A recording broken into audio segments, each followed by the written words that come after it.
Hello everyone and welcome back to Textbook super coaching platform. तो Textbook के इस amazing से प्लेटफॉर्म के ऊपर आप सब लोगों का फिर से एक बार स्वागत किया जाता है। तो फाइनली हमारी सीएसआई नेट के एग्जाम हो चुके हैं। ठीक है, उम्मीद करते हैं कि आप सब लोगों का पेपर एग्जाम बहुत ही अच्छा गया होगा। चलो जैसे भी गया, लेकिन एग्जाम तो हो चुके हैं, अब रिलैक्स हो चुके हैं। बहुत सारे बच्चों के कमेंट्स आ रहे, सर एक्सपेक्टेड कट ऑफ क्या होगा, पेपर का लेवल थोड़ा सा डिफिकल्ट लग रहा था। ठीक है, तो सारी चीजें आज के इस वीडियो में देखने वाले, शुरू से लेकर आखिर तक आपको ये वीडियो को बस देखना है।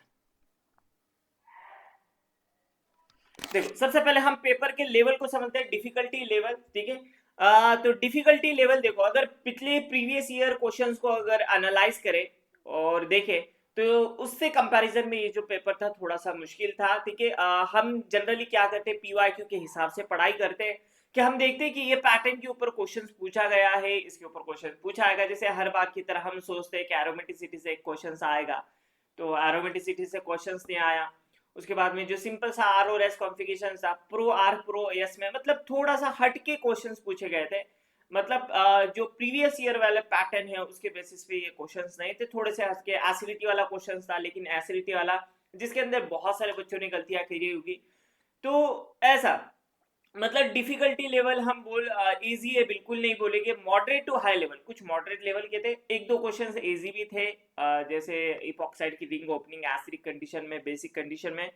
लेकिन जो ओवरऑल पेपर अगर देखा जाए इनऑर्गेनिक, फिजिकल और ऑर्गेनिक की अगर हम बात करें, तो यहाँ पर जो पेपर का लेवल है ये मॉडरेट टू हाई।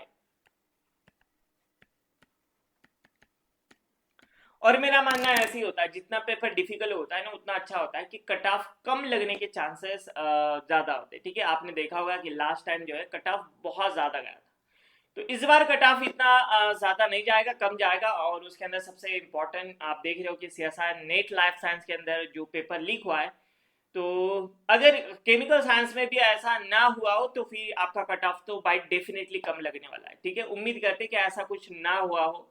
चलो, एक्सपेक्टेड कट ऑफ की बात करते हैं। Expected cut off for GRF, अगर जनरल कैटेगरी जितने भी स्टूडेंट है, ठीक है, सारे बच्चों से पूछ कर उसके बाद में उनका उन्होंने कितने क्वेश्चन सॉल्व किए, कैसा उन्हें लगा, कौन सा part C, part B, part A. ठीक है, और कहाँ पर गलतियां हो रही थी, कहाँ पर आपको दिक्कतें आ रही थी, सारी चीजों को समझकर ये कट ऑफ निकाला गया है। ठीक है, तो पूरा एक दिन बच्चों से बात करके, सारे नदीम सर हो, रजनी सर हो, या फिर मैं हूँ, जिन्होंने भी जितने भी स्टूडेंट है सबसे बात करके ये कट ऑफ को एनालाइज किया है।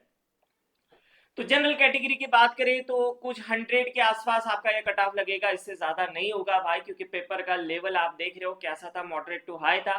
ठीक है, लेकिन अगर इसके अंदर कुछ पेपर लीकेज वगैरह हो जाता है तो फिर कट ऑफ बढ़ने के चांसेस है। ईडब्ल्यूएस की बात करें तो 95 टू 97, ओबीएस की 90 से 92, एससी की 72 टू 74, एसटी 56 टू 58 और पीडब्ल्यूडी हमेशा की तरह 50। ठीक है, ये बात कर रहे हैं हम किसकी, जेआरएफ की।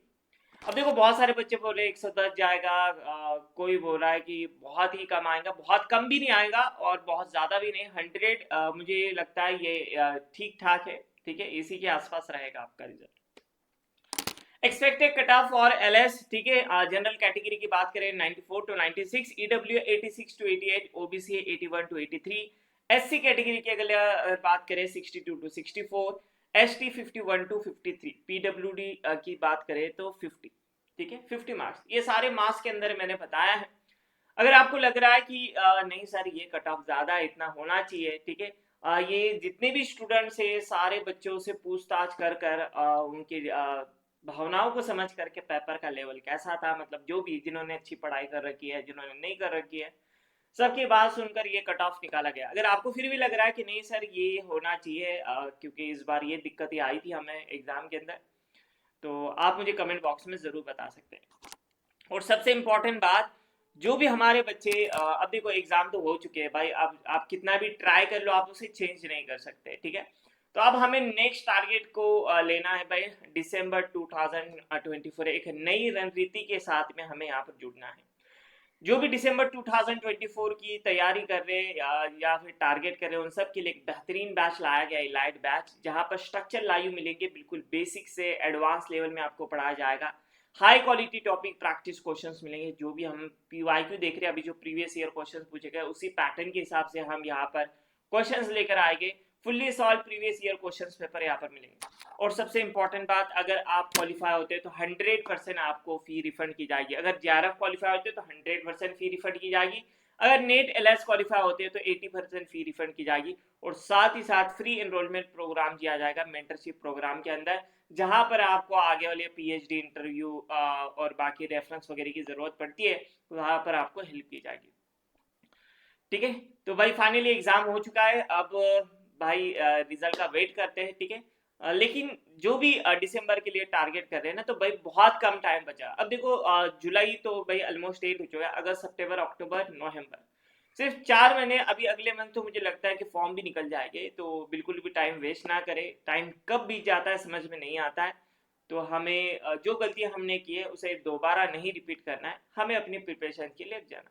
ठीक है, thank you so much for watching and happy learning. Take care everyone and see you.